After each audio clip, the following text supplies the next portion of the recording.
Qur'on uchun men arab tilini yana ham chuqurroq o'rganishim kerak ekan, shuni bildim.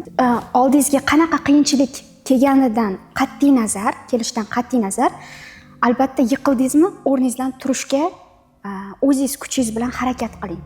Xo'p, sizni yoqtirgan faslingiz? Men yoqtirgan faslim qish. Qishni juda ham yaxshi ko'raman. Sababi qishda birinchidan yoshligimda qolgan zo'r xotiralar nihoyatda ko'p. Inshaalloh nasib qilsa, o'zim maktab ochish niyatim bor. Va Robert Shaxmardanskiy yangi boy. It's like a stylish, like nima deydi? Qandaydir stilli nomlaridan bir o'ziga xos, ya'ni odamda shunday o'zi o'qib qaraganda ko'ziga tashlanadi, keyin jalb qiladi o'ziga. Misol uchun menda shunaqa bo'ldi boshda ko'rganimda. Assalomu alaykum yangi boylar, kanalimga xush kelibsiz. Sizlarni yana navbatdagi videoyimda, ya'ni intervyuda ko'rib turganimdan bag'oyatda xursandman. Shu logotipni tayyorlash chog'ida, hop, bizda yangi mehmon Nargiza xonim Hasanova hozirgi kunda jahon tillarida o'qib, shu yerda magistraturada o'qib faoliyatlarni olib boryaptilar. 2-kursman deb aytdilar. Ana endi so'z navbati opajonimizga. Assalomu alaykum. Assalomu alaykum. Avvalambor barchaga salom. Men jahon tillari talabasiman, ya'ni jahon tillarida o'sha yoshligimdan o'qishda niyat qilgan edim. Xudoga shukr, Allohim hamma niyatlarimni amalga oshirdi. Buning uchun ota-onamga kattakon rahmat aytaman. Ey qoyil, hozir ana endi gapni chiroyli boshladik intro bilan. Ana endi o'zimizni tanishgan vaqtimizga o'tadigan bo'lsak, opajonimiz bilan men 10-11 sinflarda shu yerda, ya'ni Farg'ona viloyatida joylashgan viloyat axborot kutubxona markazida ingliz tilidan repetitor olib, o'rganib, birga tayyorlanardik. Ana shu paytda birga mashq qilardik. Tanishganmiz, shu bilan hozir taqdir nasib qilib, bugun mana 22-dekabr kuni 2025-yilda ko'rishdik. Qancha yillardan so'ng orada qancha periodlar bo'ldi? Qayerlarda bo'ldingiz? Nima ishlarni amalga oshirdingiz? Tilim inglizga ketib qoladi, lekin o'zbekchada harakat qilaman. Yaxshiroq gapirishga e'tibor bermaysizlar. Bilasiz, repetitorga tayyorlaganmiz. Undan keyin siz qancha muddatdan keyin tayyorlandingiz va imtihon topshirdingiz? O'sha paytda kutubxonaga doim kelib turardim. Esingizda bo'lsa, speaking clubda doim birga nima qilardik, qatnardik, shug'ullanardik. Va o'sha paytda meni o'zi orzuyim ingliz tili yo'nalishi bo'yicha mutaxassis bo'lish bo'lgan, ya'ni tilshunoslik. Nafaqat ingliz tili, balki boshqa tillarni ham o'rganishga o'sha paytda qiziqishim bo'lgan. Faqat birinchi asosiy menda dominantlik qilgan ingliz tili bo'lgan. Shu sababli ingliz tili yo'nalishi bo'yicha O'zbekiston Davlat jahon tillari universitetini fakultetiga kirganman. Qaysi yo'nalishda? Xorijiy til va adabiyotda, ya'ni ingliz tili. Ingliz tili orqali ko'p qaysi ma'noda eshiklarni ochgansiz? Shu jahon shu qatorda mana ingliz tili hayotimizni zo'r yaxshi tomonga o'zgartirdiki, yomon tomonga olib kirgani yo'q. Xo'p, ana endi savollar ketma-ketligini berib o'tamiz. Ingliz tili orqali o'zingizga qancha yaqin do'st orttirdingiz, dugona hamda o'g'il bolalar do'stlardan? Rostini aytsam, ingliz tili men uchun nihoyatda katta eshiklarni ochdi. Aytib o'tganingizdek, to'g'ri aytdingiz.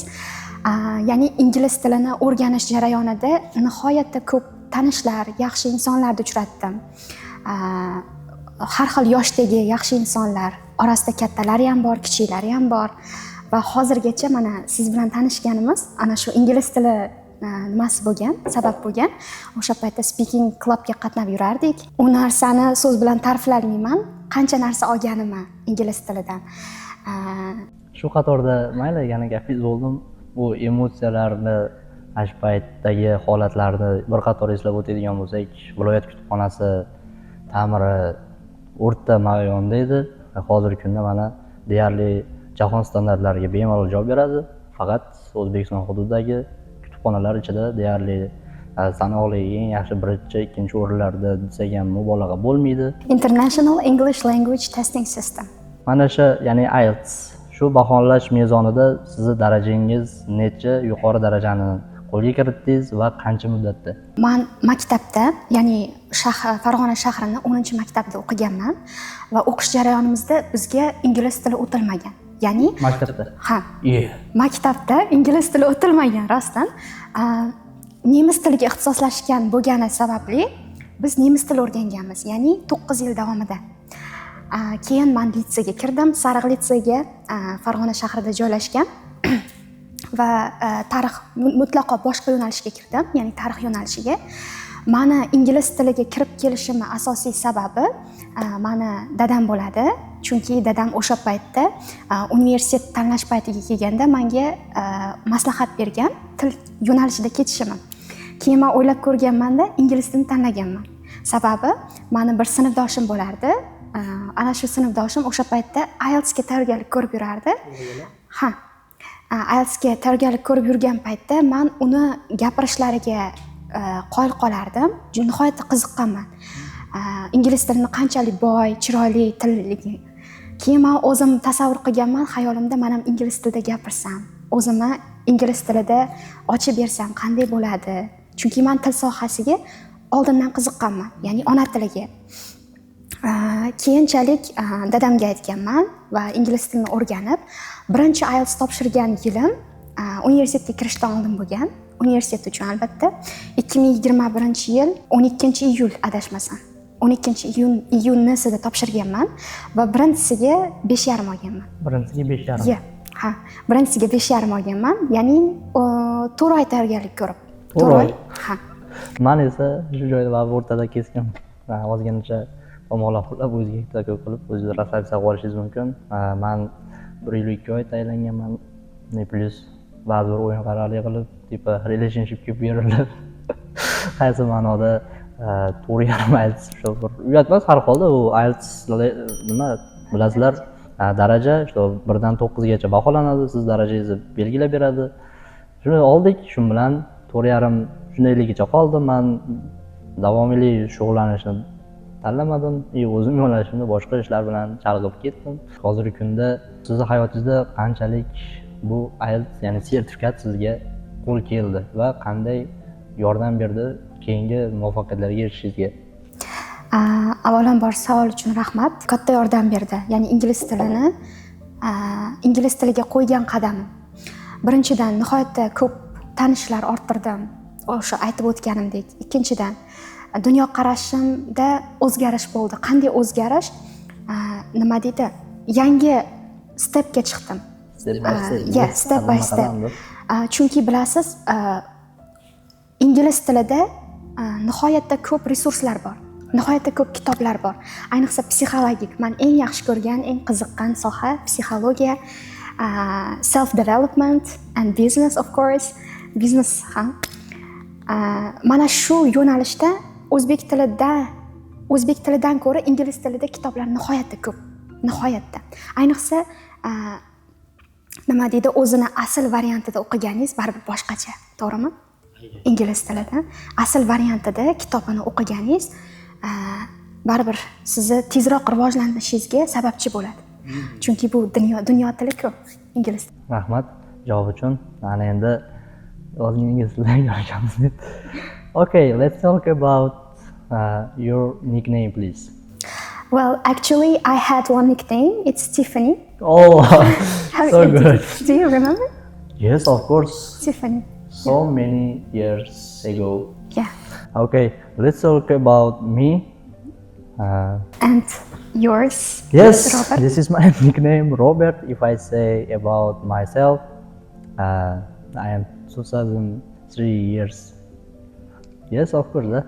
But now I'm working just Fergana Football Association. Opajonimiz nickname'lari bor, Tiffany. Ancha bilasizlar, har kim ingliz tiliga qadam qo'yganda muhitni tanlash, ya'ni o'zgartirish har bir o'quvchiga vazifa beriladi. Ya'ni o'zini ismidan kelib chiqib, xorijiy ismlarni tanlash.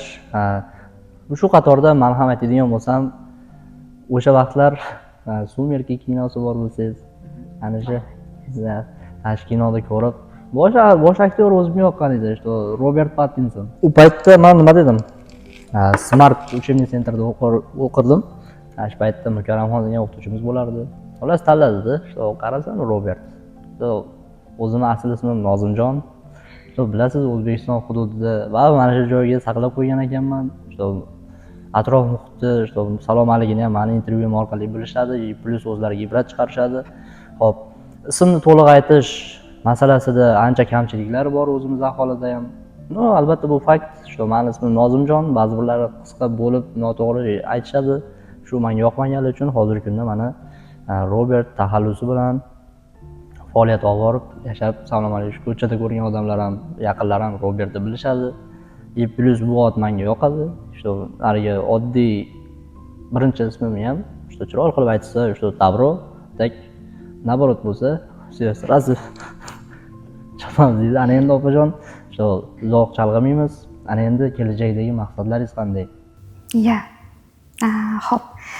Kelajakdagi maqsadlarim, o'zi to'g'risini aytsam, gapirishda ko'pchilikka gapirmayman kelajakdagi maqsadlarimni, lekin sizni podkastingiz uchun albatta gapiraman, aytaman.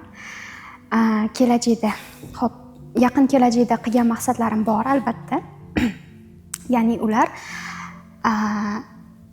ayrim tillardan, arab tilidan, rus tilidan va nemis tillaridan sertifikatlarga ega bo'lish, ya'ni kamida inshaalloh C1. Bu sertifikatlarga ega bo'lish menga nima uchun kerak? O'zi umumiy sohamni olib qaraganda poliglot, ya'ni ko'p tillarni biluvchi. Ya'ni mana shu tillardan o'zimni o'qituvchilikda sinab ko'rmoqchiman. Jahon tillarida o'zi o'qigan paytimizda, bakalavr paytida bizga arab tili ikkinchi til sifatida o'tilgan. Shundan arab tiliga qiziqishim oshgan. Va albatta Qur'on o'qish uchun, Qur'on bilasiz, baribir arab tilidagisi boshqa u. Qur'on uchun men arab tilini yana ham chuqurroq o'rganishim kerak ekan, shuni bildim.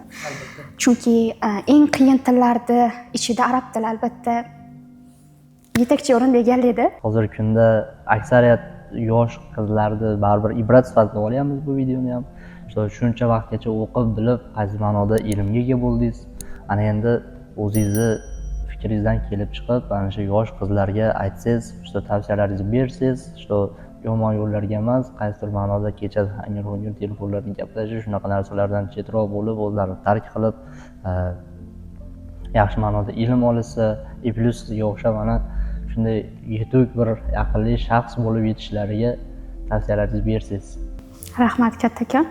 Avvalambor qizlarimizga, ya'ni 18-17 yoshlik, ya'ni 9-sinf bo'ldimi, shularga meni maslahatim, o'zimdan kelib chiqib umumiy maslahat berishga harakat qilaman, lekin hali maslahat berish darajasida emasman. Oldindan aytib qo'yay. Asosiysi nima bo'lganda ham albatta maqsadlaringiz bo'lishi kerak. Nima bo'lgan taqdirda ham inson shu qayerga ketayotganini va kelajakda qaysi manzilga yetib borishni xohlashini bilish kerak. Bu birinchisi. U maqsadlaringiz albatta sizni hozirgi holatingizga qanchalik yaqin yoki uzoq, shuni albatta shu haqida yaxshilab o'ylab ko'ring. Misol uchun, kelajakda kim bo'lmoqchisiz yoki bo'lmasam kelajakda o'zingizni qanday tasavvur qilasiz? Agar sizda tasavvur bo'lmasa, hech qachon biron narsaga erisha olmaysiz hayotda. Bu birinchisi. Ikkinchisi, oldingizga qanaqa qiyinchilik kelganidan kelishdan qat'iy nazar, albatta yiqildingizmi, o'rningizdan turishga o'zingiz kuchingiz bilan harakat qiling. O'zingizni kuchingiz bilan. Albatta yoningizda ko'p odamlar bo'ladi, sizga yordam beradigan, lekin insonda o'zida xohish bo'lmasa, o'zida kuch-quvvat bo'lmasa, qolganlarni bergan yordami sizga uzoqqa yetmaydi. Harakat qiling, nihoyatda ichingizda yaxshi niyat qilishga. Chunki albatta qilgan niyatingiz, hozir yoshligingizda qilgan niyatingiz amalga oshishi juda ham tez bo'ladi. Men o'zimda shu narsani ko'rdim. Rahmat. Alohida asobiy javob uchun orada rus so'zlaridan foydalanamiz. Xo'p, qarang, shunday qisqa muddatli bir kichkinagina intervyu tayyorlayapmiz. Virtual olam orqali ularga ruhiy bosim bermaylikda. Chiroyli bir yo'qki mavzularga ham o'taylik endi. Qanday siz shunday? Hozirgi kunda qanday seriallar hamda movielarni ko'rib turasiz va iloji bo'lsa 2 dona sarlavhasi bilan? Rostini aytsam, hozirgi kunda men til aloqasiga bo'lgan, tilga aloqasi bo'lgan seriallar ko'ryapman, ya'ni nemis tilida. Xo'p, oxirgi ko'rgan moviyimni aytsam, diniy. Okey, yana ham boshqa janrda bo'ladigan bo'lsa, Avatar chiqibdi. Agar ko'rgan bo'lsalaringiz, ha, rosa qiziqdim, to'g'risi. Ha. Fantastikani o'zim juda ham yaxshi ko'raman. Shuning uchun Avatarni hozir ko'rish jarayonidaman, lekin hali oxirigacha yetkazganim yo'q. Qo'yil, javoblar uchun rahmat. Rejalar haqida gaplashdik. Ana endi meni rejalarim haqida gaplashamiz. Shu nimagaki, bilasiz, O'sto'rel deganda jahon chempionatiga chiqdik futbolimiz bilan. Shu nasib bo'lsa yozda iyun va iyul oylarida Amerika hamda Kanada hamda Meksika davlatlari hamkorligida o'tkazilyapti bu turnir. Ana shu yerga borib biz jahon chempionatida to'g'ridan to'g'ri namoyish qilish operatorim bilan niyatimiz. Bu birinchi maqsadimiz bizni. Plus siz bilan ham keyinchalik ham yaxshi jiddiy intervyu qilamiz, siz o'qishingizni bitirasiz. Xo'p, ana endi keyingi savolga o'tadigan bo'lsak, qancha vaqtdan keyin boshda ikkita oyoq to'rtta qilish niyat yoki planlar bor? Yoki bilasiz, har kimning o'zini hisob kitobi bo'ladi. Shu ba'zi birlar aytadi, "Shu vaqt soat kelgan" deydi. Yo'q, sizga grubi qilib, qo'pol qilib qachon degan savol bermadim. Shunday uzoqdan kela qoldim. Avvalambor bu narsa nima deydi, Alloh biladi. Bu narsani hech kim reja qilganingiz bilan Xudoning rejasi baribir bo'ladi, amalda bo'ladi. Inshaalloh yaqin kunlarda, albatta Xudo xolasa. Lekin men sizga hozir 1 yil yo 2 yil deya olmayman. Yaqin kunlarda deganda shag'al uchrashuvga chiqmaysan, mabodo. Aplar o'chadi. Tushunarli. Lekin nima qilamiz? Farg'onaga kelib tashrifingizdan maqsadingiz? Tashrifimdan maqsad, bilamiz, hozir Yangi yil arafasi. Sanoqli kunlardan keyin 2026-yilda qarshilaymiz. Mana shu o'zi an'anaga muvofiq doim har yili o'sha bayram arafasida iloji boricha ertaroq kelishga harakat qilaman, ishlarimni, o'qishlarimni bitirib va kechaga nasib qildi, kecha yetib keldim Toshkentdan. Samolyot orqali keldingizmi yoki yengil mashina orqali? Yengil mashina orqali. Perivallarda qiyinchiliklar bo'lmadimi? Yo'q, sababi Perivalda ancha qorlar erigan. Ancha nima? Biz kelgan paytda qorlar ancha erigandi. Xo'p, sizni yoqtirgan faslingiz? Men yoqtirgan faslim qish. Qishni juda ham yaxshi ko'raman. Sababi qishda birinchidan yoshligimda qolgan zo'r xotiralar nihoyatda ko'p. Keyin nima deydi, Yangi yilda oilaviy nishonlash baribir boshqa. Ana endi siz Farg'onani qaysi joydan va qaysi mahallasidansiz? Men Farg'ona shahrida tug'ilganman. Yurtparvar o'sha ko'chasi Oqariq Oybek degan joy bor. Eski bolalar uyi. Boylarim bilishadi. Xo'p, bilasiz, yoshligimizda hammamiz boring yana 2000-yildan buyog'i 2010-yillar muddat mana shu masofani olyapman. Ash payt yog'ingarchilik, ya'ni ekologiya buzilmagan paytlar bo'lgan. Qorlar juda ham ko'p yog'gan, ya'ni deyarli tizza bo'yi, ham har yilgi qish juda bir esda qolarli bo'lgan yoki biz tug'ilib o'sganimiz uchunmi? Ash muddatda bilasizlar, qishlarda chenalar sig'anardik. Hamma yo'g'imiz deyarli loy bo'lib, deyarli mana pochalarimiz uvib, burunlarimiz oqib, shakkalarimiz qiyshayib, xullas qorlar dumalab kirib kelardik. Ana shunaqa bo'lgan zavqli onlar ham sizning hayotingizda bo'lganmi? Albatta, juda ham ko'p bo'lgan. O'sha bittasini aytib beraman, qiziq voqeani. Nihoyatda sho'x bo'lganman yoshligimda. Nihoyatda sho'x bo'lganman. Hozir ham shu narsa baribir saqlanib qolgan. Qishda muz uchaman deb bir kuni o'zimga muz yo'lak tayyorladim. Ya'ni o'zimga o'sha muz tayyorladim. Bilasiz, muz tayyorlash oldin shunaqa bo'lardi. Bitta joydan ko'p uchaversangiz, ya'ni o'sha oyog'ingiz bilan harakatlansangiz, o'sha narsa muzga aylanadi. Qorlarni alohida nima qilasizda, o'sha uzun muz yo'lak tayyorlaganman-da, shu uchaman deb uzoqdan kelib bitta uchganimni bilaman. Xullas, nima? Siz chinada bo'lgansizmi siz? Chinada? Yo'q, chanada emas, oyoq bilan uchganman. Oyoq bilan uchib kelib turib ketgansiz. Yo'q. O'sha uchgan joyimda nimadir noto'g'ri ketib qolganda, shunday yiqilib tushganim esimda. O'shandan keyin 2 yil umuman muzga to'xtaganman, muz uchishdan. Shu bu yerdan shu mantiq tomondan keladigan bo'lsak, bilasizlar, u joyda muz, yaq, biz mabodo bir orqa miya bilan yiqiladigan bo'lsak, hayotimizga ya'ni konец sveta bo'lib, ya'ni nuqta qo'yilish oson narsa emas, bilasiz. Yeah, fortunately, baxtimga yomon tushmaganman. Shu faqat nima deydi, o'zimga yaxshigina saboq bo'lgan. Ya'ni ehtiyotroq. Keyinchalik ham boring yana 1 yil yoki yildan keyin ham bitta reja qilib maqsad qilib qo'ya qolaylik. Taqdir nasib qilgan bo'lsa, mana bu Amirsoy tomonlar bor. Bizda mana Shahmordon yaxshi joylar bor. Mana shu joylarga qor yoqqanda bir qor serangani olib borsam nima deysiz? Albatta. Juda ham xursand bo'lardim. Lijalarda spesialni kiyinib, tayyorlanib, bir kunda ana shunga shu bir yana kelsa, ya'ni bo'lajak xotiralar uchun o'zimizga qaysi ma'noda shu yaqin do'st sifatida bilasizlar, hozir kommentariylar yozmanglar. Bizda shu unaqa emas, shu hammasi mana salomalik yaxshi joyda bo'lyapti. Xo'p, shuncha vaqtgacha intervyumiz bo'ldi. Ana endi sizni yaqinda shu kunlarda bo'lgan eng qiziq holatlaringizdan bitta ikkitadan misol aytasiz. Eng qiziq holatlarim? Misol uchun dugonangizni bir narsalarni. Xo'p, bitta qiziq holat aytaman. U universitetimda bo'ldi. Ya'niki shunday bo'ldi. Universitetim darsim boshlandi. Darslarim o'tib bo'lib, kutubxonaga shoshdim. Ya'ni universitetim ichida joylashgan kutubxonaga shoshsam, menga telefon qo'ng'iroq bo'ldi. Keyin hayron bo'ldim. Kim ekan u deb ko'tarsam, o'zim kursdoshim. Erkak? Yo'q, ayol kishi. O'zimni kursdoshim telefon qilib qolishdi. Rasmga tushamiz, bugun oxirgi kunimiz deb qoldi. Keyin men kutmagandim bu narsani. Yo'q, men o'qishlarim muhim, hozir sal uzoqlik qiladi deb unga rad javobini berdim. Keyin chaqirdi yana. O'sha paytda qalin qor yog'ayotgandi. Xullas ular sizni ko'chaga chaqirdi. Ko'chaga chaqirdi. Keyin men borishga majbur bo'ldim. Oxir rozi qilishdi. Nima deydi, iltimos qilib, qayta so'ragandan rozi bo'ldim.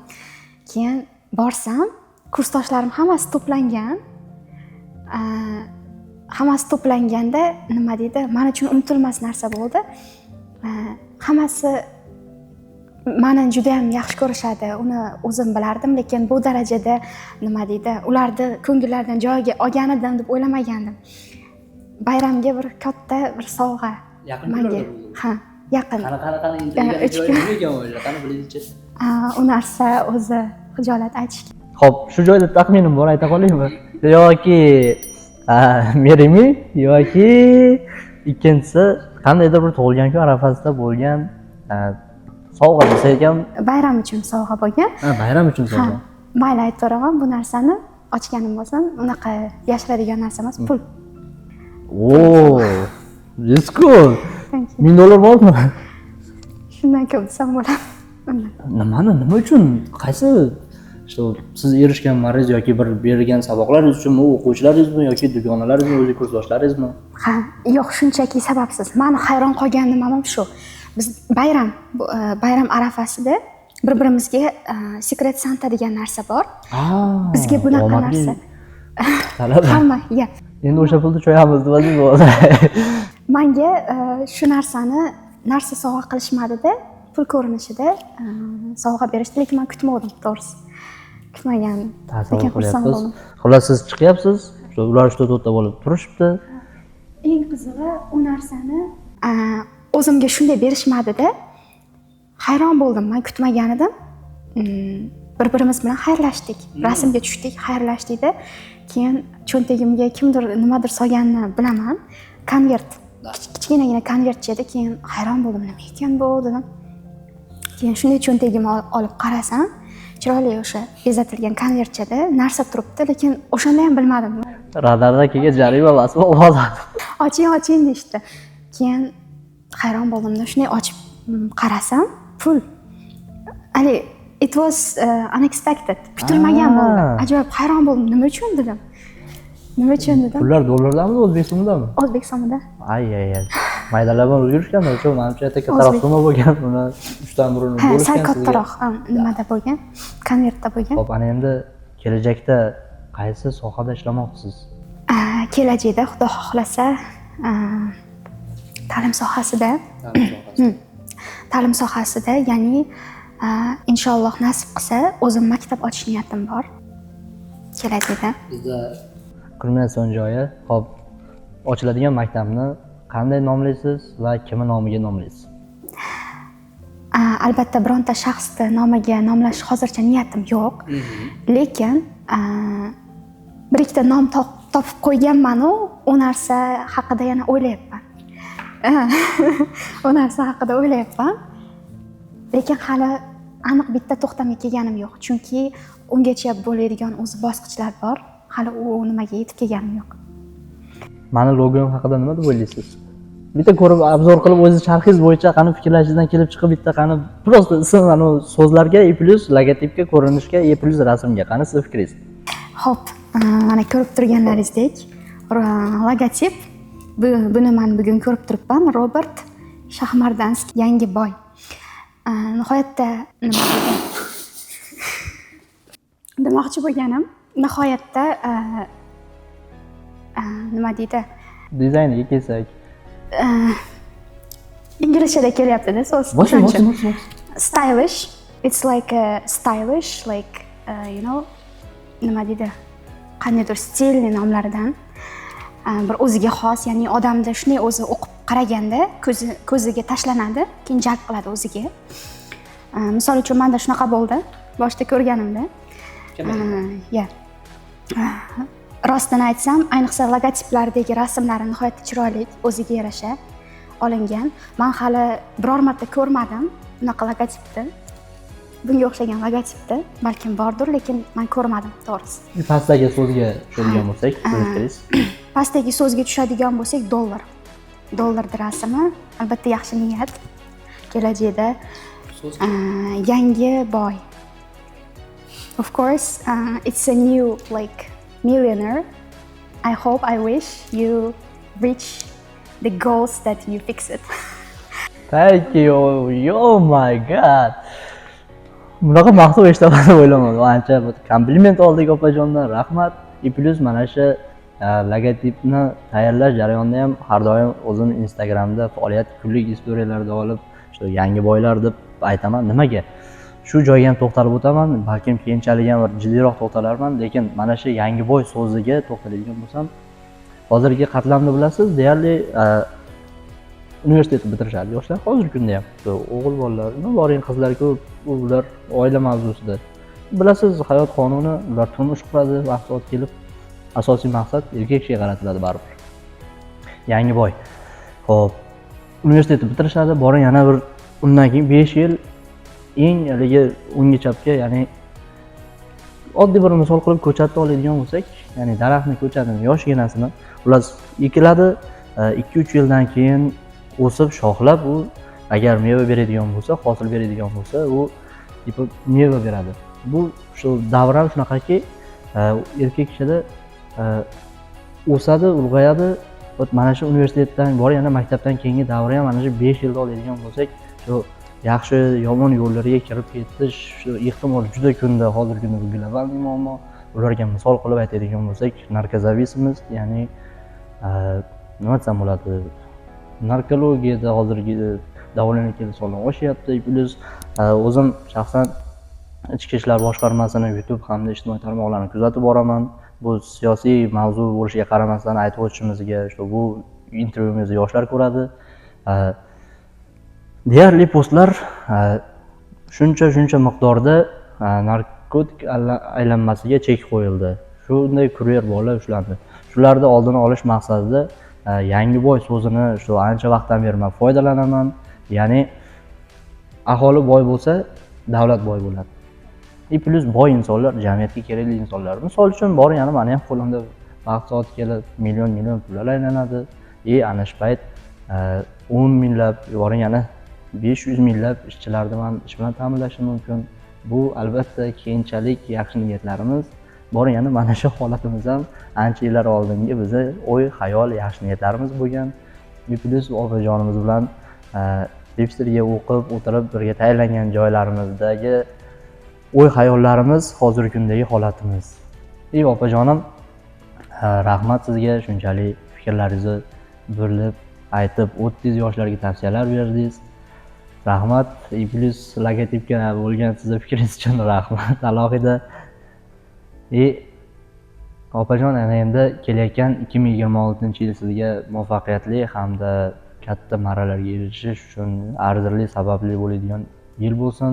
Plus 2026-yilda sizni orzu, niyatlaringiz va yana planlaringiz. Misol uchun mashina sotib olishmi yoki bir biznes boshlashmi? Bu sir desammi? Eshitaman. Mayli, yana ochaman. 2026-yilga inshaalloh Xudo xohlasa Konvertlardan ko'proq olib tursak, inshaalloh. Albatta til sertifikatlariga ega bo'lish, buni aytganimdek, ya'ni nemis tili, ingliz tili, yana ingliz tili bo'yicha, arab tili uning ichida. Ya'ni o'zimni karyeramni chuqurroq, o'zimni karyeramga kirib borish, albatta ishga joylashish, yana yaxshi nufuzli joyga. Ha, kursimni mana universitetda kursimni yaxshi bitirib olib, Xudo xohlasa chetga aylangani borish. Xo'p, ana endi zo'r mavzuda o'zingiz keyin yuzaga chiqardingiz. Yevropa mamlakatlarimi yoki Osiyo davlatlarimi, shu qaysi mamlakatga sayohat qilishni o'zingiz niyat qilib orzu qilgansiz? Mani orzuyim, to'g'risini aytsam, ikkita davlat bo'lgan.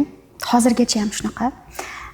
Bu LA, Gollivudga borish, ya'ni United States, Amerika. Nihoyatda qiziqaman o'sha joylarda ko'rishdi. Keyin ikkinchisi Saudiya Arabistoni. Misr davlatlari, ha. Shunaqa. Xo'p. Mana endi baribir bu meni intervyuim, o'zim xohlagancha gapiraman, fikrimni bildiraman. Shveysariya davlatiga borib ana shu yerda fuqaroligini olishimga bir narsa to'sqinlik qilgan. U ham bo'lsa meni yoshim. Men 2 yilcha oldin Rossiya Federatsiyasida bir o'zimiz tijorat, ya'ni ishlar bilan yurganimizda shunday bir sharoit plus возможность bo'lgan. Qanday desangiz, dokumentalniy orqali shu Germaniya chelisi shunday qilib o'zimizni tanish birodarlar bilan shu Shveysariyaga borib, ana shu yerda fuqaroligini olish bo'yicha rejalarimiz bor edi, lekin men o'sha paytda 19 yosh bo'lganman, hozirgi kunda 22 yoshman. Mana shu imkoniyat hozirgi kunda bo'lganda, o'sha vaqtda hozirgi kunda Shveysariya fuqarosi Nozimjon Yo'ldashev sizlar bilan gaplashib o'tirgan bo'lardi, lekin hozirgi kunda men mana O'zbekistondamiz, yashayapmiz, ota-onamiz oldidamiz, Farg'onadamiz. Bundan men faxrlanaman. Shu yaxshi bo'lsak bo'layapmiz, yomon bo'layotganimiz yo'q. Xo'p, ana endi savolni intervyuimizni qisqa va ma'noli va saviyali intervyuimizni shu joygacha ko'rdilaring. Rahmat.